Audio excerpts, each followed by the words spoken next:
This is 8.6 day 2. We're going to be simplifying some radical expressions. As I mentioned, we do want you guys to memorize some of these powers because you're not going to have access to a calculator for a lot of this unit, especially on assessments. So we want you to have 1 squared through 20 squared memorized. So 1 squared, 2 squared, 3 squared, all the way up to 20. Cubes 1 through 6 memorized. Force 1 through 5 memorized, and then powers of 2, those come out a lot, but having memorized 2 to the first, 2 to the second, up through 2 to the sixth, okay? Okay, so when we are simplifying a square root, the rule is there can be no perfect root factors. So a couple ways to think of this. I'm going to show you guys 2 ways. So 20, I'm going to do that one off to the side here. So square root of 20, we could break into a factor tree.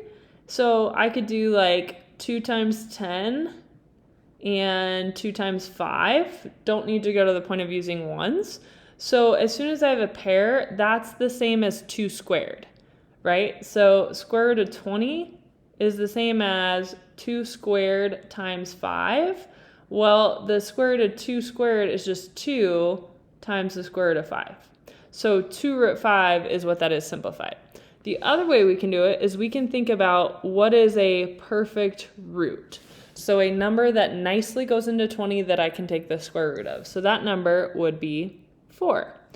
Because the square root of 4 is just 2, and then I cannot nicely take the square root of 5. So either way, I could do kind of the factor tree, or I can break 20 into factors so that one of them is a number I can take the square root of.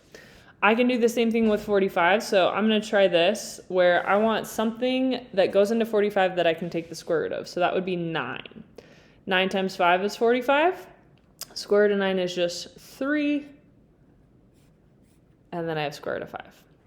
Okay, this time I want cube root of 80. So I want to think about things that go into 80 that I can take this cube root of.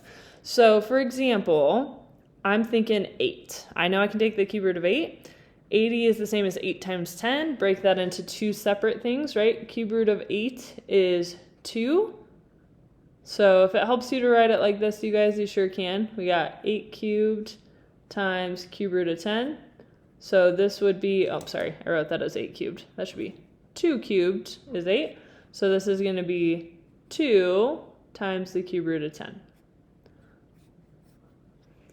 Okay, here, the negative 2 I'm going to multiply at the end. I'm going to break down 200 here first.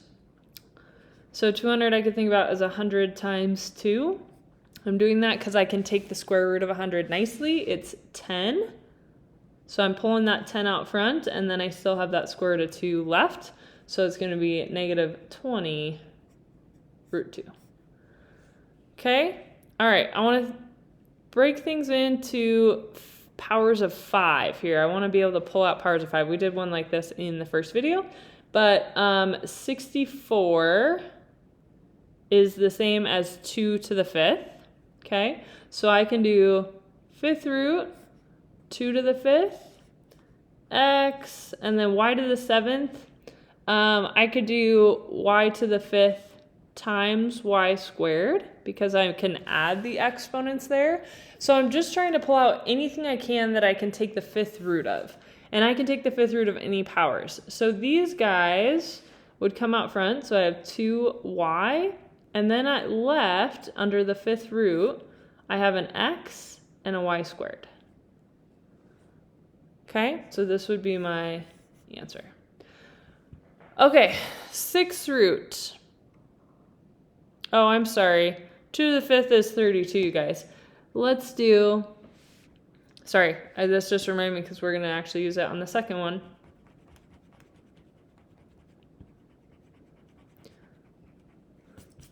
Two to the 6th, but I could rewrite 2 to the 6th as 2 to the 5th times 2, if you want to the first, x, y to the 5th, y squared. Okay, so now pull out the 2. So I've got 2y, and then 5th root of 2, cancel those. So I have 2xy squared.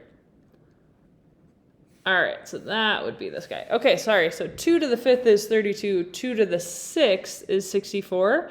So I'm going to use that. Remember, a fraction exponent, the bottom is the root. So this is the 6th root of 64 to the 5th power. Again, 6th root of 64 is 2. So I get 2 to the 5th power, which is 32. Okay. Now, we have something that we call simplest possible index. This goes into simplifying as well. So I can't nicely take the 8th root of anything in 16, but another way to think about this is 16 to the 1/8, right? So I want to think about, can I rewrite 16 using any power so that I could simplify 8? Okay, so for example, right now this is 16 to the 1/8. So I want to think about numbers that I could simplify 1/8. So if this was a 2, I could simplify it. If it was a 4, I could, or if it was an 8. So 16, I could rewrite as, so actually I'm not going to use that one, I was just showing you. I could rewrite this as 2 to the 4th. So if I do the 8th root of 2 to the 4th, this is the same as 2 to the 4/8, which is the same as 2 to the 1/2. So that's what we're talking about, simplifying the index. So it went from an index of 8 down to an index of 2. So you could write it, either of these are the answer. So this is what we call exponent form or exponential form. And this is what we call radical form. Both are correct answers, but if you're given a specific way to give your answer, you'll want to know what each one looks like. Okay? Okay, so this one, 2 to the 15th 5. This is the same as 2 to the 15th over 5, or 2 to the 3rd, which I can actually evaluate 2 to the 3rd. That's just going to be 8. Okay. 4th root of 8. So right now this is 8 to the 1/4. So I want to think about, is there anything that I could rewrite 8 as that would simplify this? So the only thing I can think about with 8 is I could do 4 and 2 to the 3rd is 8, which is same as 2 to the 3/4, but I still have same index. So we didn't really simplify anything. So this one was already simplified. So if you're unable to change that denominator, then you can't simplify the index. So even though I could write it a different way, that's fine, but I didn't actually simplify the index. So the index cannot be simplified even if we rewrite it, if I get the same exact index, okay? Okay, so here I have something to the 4th power, so I'm gonna do 25, I could rewrite as 5 squared. So I get 5 to the 2/4, or 5 to the 1/2, which I could write as square root of 5. So again, either of those answers is correct. This is exponential, this is radical form. Okay, last few examples here you guys. Some rules with exponents. So this is a power to a power. I'm going to kind of rule the rule over here. So if it's a power raised to a power, we are going to multiply. Okay, so in this case, I have 3 to the 3/2 times 8 over 15. I can do some cross simplifying here. 2 goes into itself once, it goes into 8 4 times. 3 goes into itself once, 3 goes into 15 5 times. So 1 times 4 is 4. 1 times 5 is 5. So again, I could do this, or I could write it as the 5th root of 3 to the 4th, or 5th root of 3 raised to the 4th. So all of those are correct. So this is radical form, either of those, okay? All right, here I have the square root of the cube root of 2. Okay, so here, this is the square root of 2 to the 1/3, right? Which is the same as 2 to the 1/3 to the 1/2.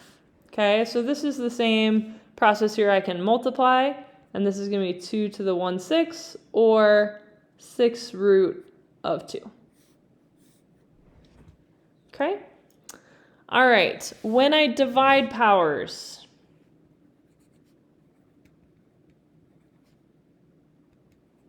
dividing powers with same base. So when I mean that, these both are a base of 16. We subtract exponents. Okay, so here I have 16. We always do the top minus the bottom. So I'm going to do 3/4 minus 5/4, which equals 16 to the negative 2/4, or 16 to the negative 1/2. Okay, so again, I can think about that as the square root of 16 to the negative 1, which is square root of 1 over 16, okay, which is the square root of 1 over the square root of 16.